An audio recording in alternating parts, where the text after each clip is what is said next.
saya Rifki Rufaide, NIM 2018-210-331. Pada kesempatan kali ini, saya akan mempresentasikan proposal skripsi dengan judul Pengaruh Manajemen Modal Kerja terhadap Profitabilitas Perusahaan Food and Beverage yang terdaftar di Bursa Efek Indonesia. Yang pertama yaitu mengenai pendahuluan yang terdiri dari latar belakang, rumusan masalah, dan tujuan penelitian.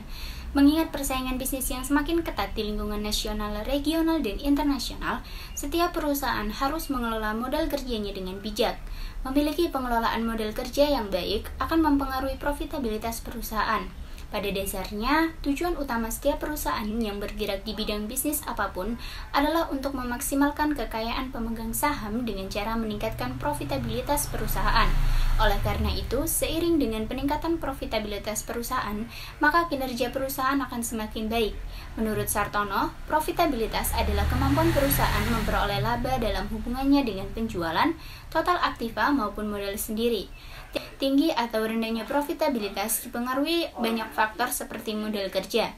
Kazmir mendefinisikan modal kerja sebagai investasi yang ditanamkan dalam aktiva lancar atau aktiva jangka pendek seperti kas, bank, surat-surat berharga, piutang, persediaan, dan aktiva lancar lainnya. Perhitungan perputaran modal kerja yang tinggi akan berdampak pada profitabilitas sebuah perusahaan. 3 komponen modal kerja yaitu kas, piutang, dan persediaan. Suatusnan dan Eni Puji Astuti menyatakan kas merupakan bentuk aktiva yang paling likuid, yang biasa dipergunakan segera untuk memenuhi kewajiban finansial perusahaan. Hasil penelitian yang dilakukan oleh Rika Ayu Nurafika dan Hoirunisa Almadani pada tahun 2018 yang menunjukkan perputaran kas memiliki pengaruh terhadap profitabilitas.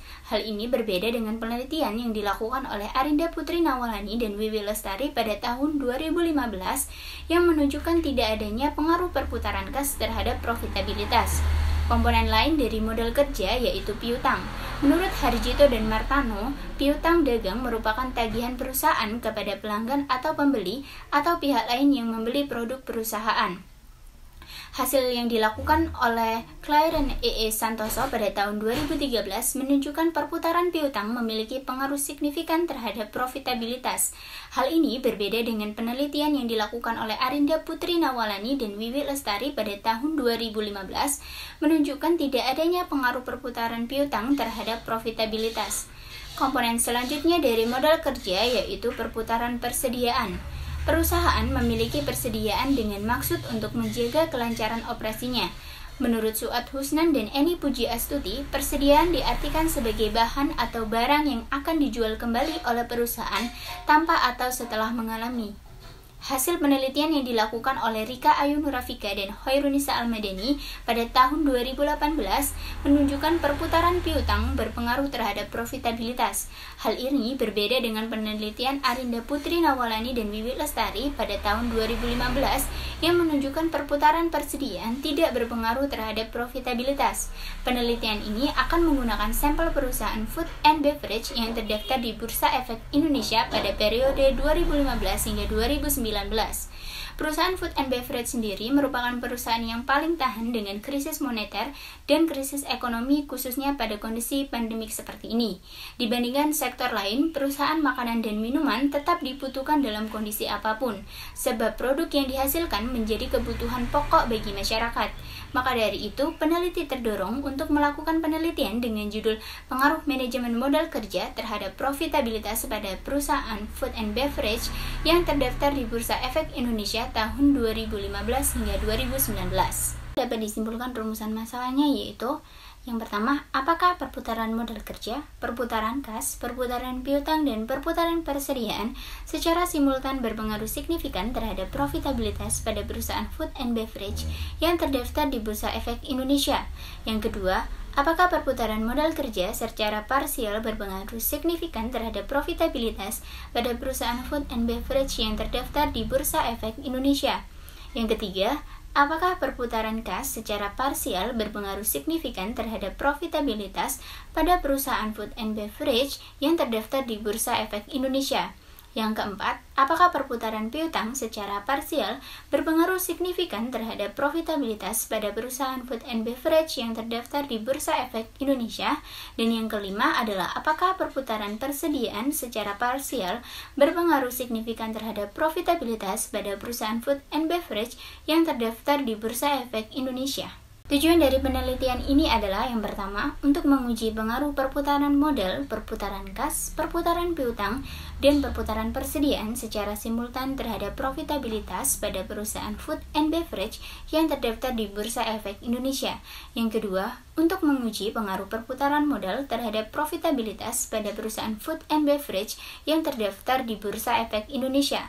Yang ketiga, untuk menguji pengaruh perputaran kas terhadap profitabilitas pada perusahaan food and beverage yang terdaftar di Bursa Efek Indonesia.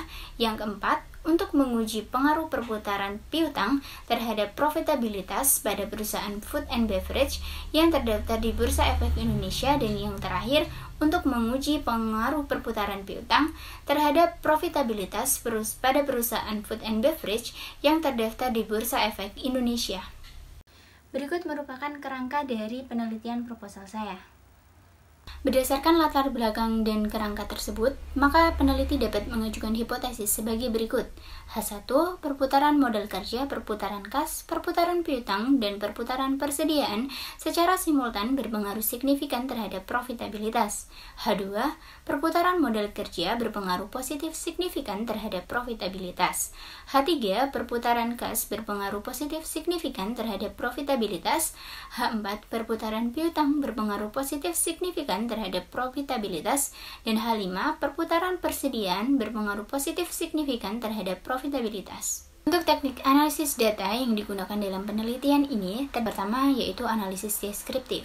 Di dalam analisis deskriptif ini menjelaskan mengenai variabel-variabel yang digunakan dalam penelitian, yaitu diantaranya perputaran modal kerja, perputaran kas, perputaran piutang, perputaran persediaan, dan profitabilitas. Yang kedua yaitu analisis uji hipotesis. Di dalam analisis ini berfokus pada analisis regresi linear berganda. Analisis regresi linear berganda digunakan untuk mengetahui perputaran modal kerja, perputaran kas, perputaran piutang, dan perputaran persediaan berpengaruh terhadap profitabilitas dengan menggunakan persamaan Y sama dengan beta 0 ditambah beta 1 dikali X1 ditambah beta 2 dikali X2 ditambah beta 3 dikali X3 ditambah beta 4 kali X4 plus error, di mana Y merupakan profitabilitas, beta 0 koefisien konstanta, X1 perputaran modal kerja, X2 perputaran kas, X3 perputaran piutang, X4 perputaran persediaan, beta 1, beta 2, beta 3, dan beta 4 koefisien regresi, dan E yaitu error. Kemudian kita akan menggunakan uji F. Jadi uji F merupakan uji statistik yang digunakan untuk menguji apakah secara simultan variabel bebas, yaitu perputaran modal kerja, perputaran kas, perputaran piutang, dan perputaran persediaan secara signifikan berpengaruh terhadap profitabilitas. Langkah-langkah dalam melakukan uji F yaitu: yang pertama, menentukan rumusan hipotesis. Yang kedua, menentukan tingkat signifikan atau alfa sebesar 5%. Yang ketiga, menentukan daerah diterima dan ditolak dengan uji F. Yang keempat, yaitu penentuan nilai F hitung. Dan yang terakhir, menentukan kesimpulan apakah H0 atau H1 diterima atau ditolak. Selanjutnya yaitu menggunakan uji T.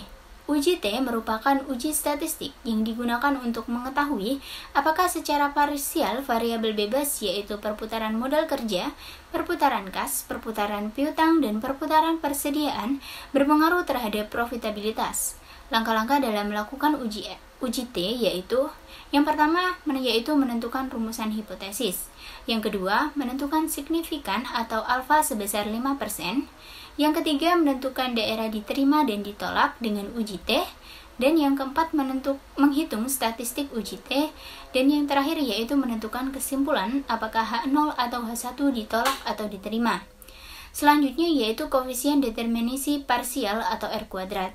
Koefisien determinasi digunakan untuk mengukur seberapa jauh kemampuan model dalam menerangkan variabel dependen. Terima kasih, demikian presentasi dari saya. Kurang lebihnya mohon maaf. Wassalamualaikum warahmatullahi wabarakatuh.